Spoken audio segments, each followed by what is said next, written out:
Hey guys, Coach here. Welcome to this week's podcast. I'm glad you're taking a few minutes to join me here, doing whatever you're doing on the go or at home or gardening. Hey, this week's topic is going to be about safe navigation. Safe navigation around your outside portion of your home in the ability to safely navigate 24/7, no matter what you're doing. There's been so many landscapes that I have visited over the years where you've had maybe a small patio out the back slider or the French door, and then you step off into Neverland. You step off into grass. You step off into dirt. You step off into flagstone that has seen better days. Whatever it might be, broken concrete, shifted concrete, cracked concrete, where you have that trip hazard. During the nighttime hours, it is a really good idea to go out there with a flashlight, look around and see where the points are that could really stand some improvement. There's nothing worse than having a child or an elderly parent or visitor come to your house and go outside, daytime or nighttime, and trip and fall.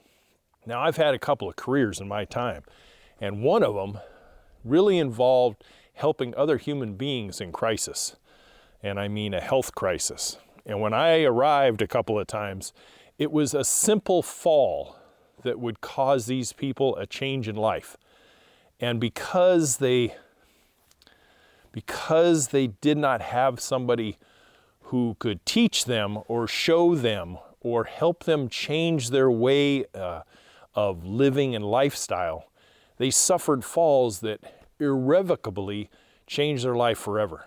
I lost 2 grandparents from slip and falls, and back in the 60s and early 70s, slip and falls resulting in broken hips sometimes meant a death sentence. Literally. Back then, hip replacements and recoveries in hospital beds for weeks at a time resulted in pneumonias and other things that they just never recovered from. And I lost both of them from slip and falls. Now up here in Zone 4, Northern Maine, we are coming upon the season where ice and other stuff collect. And yes, there's always the salt placements and other stuff that tend to take care of that. Take care of ice on sidewalks and sometimes on driveways. Nowadays you can put in heating cords and other things that will eliminate that, but that's really kind of a luxury item. How many of you agree with that? So what I did and what Maestro and I both agreed to was we were going to have a landscape that wasn't going to be super fancy. But after the first winter and exposure to some of the icy spots on the property, we decided that if we had to go outside, we were going to be able to safely navigate on smooth gravel surfaces that allowed us, with a flashlight or with some exterior lighting, the ability to walk around at night, especially if the driveway alarm goes off or something like that. And I know the landscape well enough that I can walk and not really worry about it. This year we're not going to have, because we put up gutters and other things, we're not going to have huge collections of ice and stuff right at the eaves like we did last year.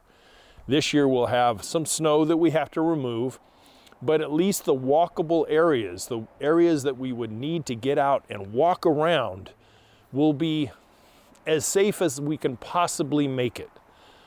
Snow will be distributed in other places because we have plant material now in ways that aren't going to crush the plants, etc.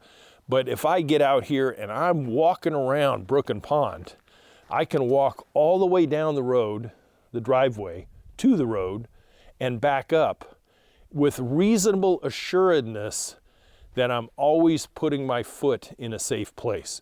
The gravel tends to, if we have snow accumulation, it changes, but the gravel tends to add grip even when it's frozen, the stone dust has a 3/8 minus top on it that really provides a good grip with winter boots on, with snow boots on, with some of the little ice grabber shoe attachments that we put on there, Catulas and other ones that we have. So walking about becomes not so much you're looking at your foot every single time you're putting your foot down. You see where I'm going with this? So by walking about, now I know that over by my hillside bed, as we have freeze and thaw and snow and melt, over here next to that hillside bed, ice tends to accumulate. When things melt over a couple of days of warmer weather, then we have a hard freeze again, and everything over here becomes very, very icy. And because of that, I had a fall last year removing snow. I came across an area that was snow covered, and there was probably a 10 by 12 area that had just frozen up like an ice rink. I didn't see it as I was going across with the snowblower, and as soon as I hit it, bam, I was down. I was down hard, as a matter of fact. And I said to myself, this coming year, I'm putting in drainage and other things and adding more gravel. And now that I know when I go across that area, most of it will be drained out for the most part, and any accumulation, I know that the new stone dust cap that I put on top of our driveways is going to mitigate that as much as possible. But over on the backside of Brook and Pond and in the backyard, now compared to last year, holy crap, whatever you want to say. Now I can walk around this place, circumnavigate my whole outside area, because the back patio, the same stone dust type of patio, is flat and smooth, and I can walk as if I was walking in a parking lot without having to worry about whether there's a trip and fall hazard somewhere. Hey, and I'm no spring chicken. You know, at 66 years old, I still, self-preservation really kicks in at my age. And I don't want to end up tripping and falling at night when I hear a bump in the night and I have to go check. So now walking about Brook and Pond is a pleasure, and with a little bit of lighting, which you might want to check out this week's video, because we're talking about another style of lighting that we're putting in the front yard. With a little bit of lighting, a little bit of garage light, some landscape light in the back, now for a portion of the evening, this place is navigable very easily. Very, very easily. It's almost a pleasure to walk about. And Maestro, I mean, she gets out there and she does her mile and a half walk on the property, on the driveway, and I never have to worry about her taking a tumble. It's really a pleasure. So in residential circumstances, how do you accomplish this? Well, first of all, you identify where the problem is, or problems. You look and see, well, what can I do based on what I have resources-wise to mitigate this? If you're in a brand new home, then you should really consider putting down gravel, putting down concrete, putting down paver stones, whatever you can afford and whatever you want to do, whether you're doing it yourself or you're having somebody come in and do it. But make sure that you could walk out your front door and walk around your yard, all the way around. Put another gate over on one side and have a walkway that goes through that area and be able to walk all the way around. You'll be surprised, and you'll not realize it until that day happens, when you say, man, I'm sure glad we put a walkway over here. Otherwise, we couldn't get that couch in. We couldn't get that refrigerator in. We couldn't get that mattress in. We couldn't get the large, bulky, heavy items through the front door. We had to go to the back slider, maybe take the slider window out or something, and be able to get in that way. There comes another additional bonus to having a navigable area all the way around. So when I'm looking down my driveway right now, It's nothing but, you know, fine gravels. And it's fine enough where I can come through with a rake and a blower on low volume, and I can blow the fall leaves off, and I can blow the spruce needles off, and I can keep it pretty darn clean. And I'm sure this time of year, wherever you're at, fall has either come and gone, like for us, we're right on the cusp of winter now, but no snow. Weird. Last year this time I was already snow blowing. Not this year. We were supposed to have rain with a little mix of snow today. Not this year. I had grass that was covered in white last year. Nope, I did my last mowing last week, and it's still green. Still not growing, but it's still green. But when you have that durable surface that you can get out on, you walk outside your front door, and maybe you go out to your driveway to the left, and the yard is to the right. Well, there's nothing wrong with having large, select size flagstones or something that can get you over to that new side gate. And then maybe down the narrow side of your yard or whatever you might have, you have a cement walkway, or you have a paver stone walkway. Whatever is available at your skill set, at your checkbook level, whatever you can do to simplify it and get it installed, it will pay you dividends over the long run. I would be horrified, absolutely horrified, if I had a mom or a grandma or somebody who came over to visit me and she hadn't visited before.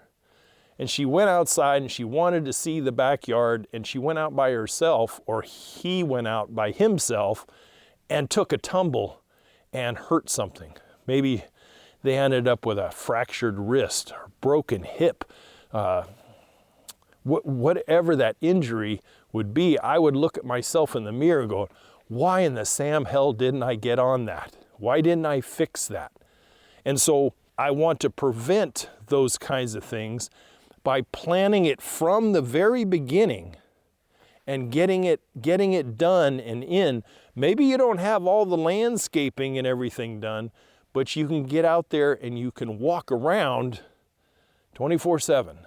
And navigation is a big, big thing liability-wise. You have a contractor come over and they have an employee, and the employee steps in a dog hole or a pothole where you pulled an ugly plant out, but you didn't quite fill it in. So they're walking in the dirt around the ground and they twist and break an ankle, and those kinds of things in this litigious society that we have, you don't want to have to face. You don't want to have to be able to explain to a court or explain in a deposition that the person was where they shouldn't have been and they should have been more careful. Well, it's your property. It's your responsibility. And who needs to go out and spend $5,000 or more on a lawyer that shouldn't even, for $5,000, you could have had a nice walkway in there and everybody could have been walking on nice, durable, safe surfaces to begin with. So you may think it's a little thing. Some of you may think it's a luxury item, but it's really not. It's really kind of an important piece of putting your homestead together so that it really, really not only shines, but is purposeful and it is safe. Now, in this week's video, I'm showing you how to put in well lights. And well lights are a great way not only to light pathways and small areas, but they're a great way to show the effect of the lights, but not necessarily the fixture, since they're mounted at ground level, and they're 90% of the time they're always used as uplights, but there are some where they can be put in cement or at cement level, and they'll shine across at the ground level of the walkway itself. They'll shine a very low angled light across the pathway, and then you've doubled your ability to navigate at night and be able to safely navigate. And you can set those lights to dusk to dawn if you wanted to. For me personally, I don't intend to be out there at 2 in the morning. So my lights go off at bedtime around 10:30, 11 o'clock. And then if I have to go out because of a bump in the night, well, I've got a big flashlight that I go outside with.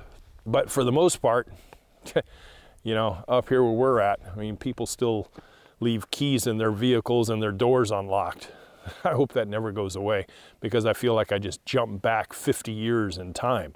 It's wonderful. But as far as going out any door of brook and pond, I can walk out there and I know I can safely navigate in slippers, and the gravel for the most part stays pretty dry on the top. If we get snow cover, it's a different animal. Yeah, you gotta put some shoes on if you had to. But for the most part, I can walk out the breezeway door, the front slider, the side doors, the back door, whatever it is, and I can walk out without looking. I can walk out and safely navigate. I could go all the way out to the wood pile if I had to, grab a armful of wood and come back in house slippers and not have to worry that I'm going to stumble in a hole or stumble in a shelf or a dark spot that I forgot about that had a ledge or something.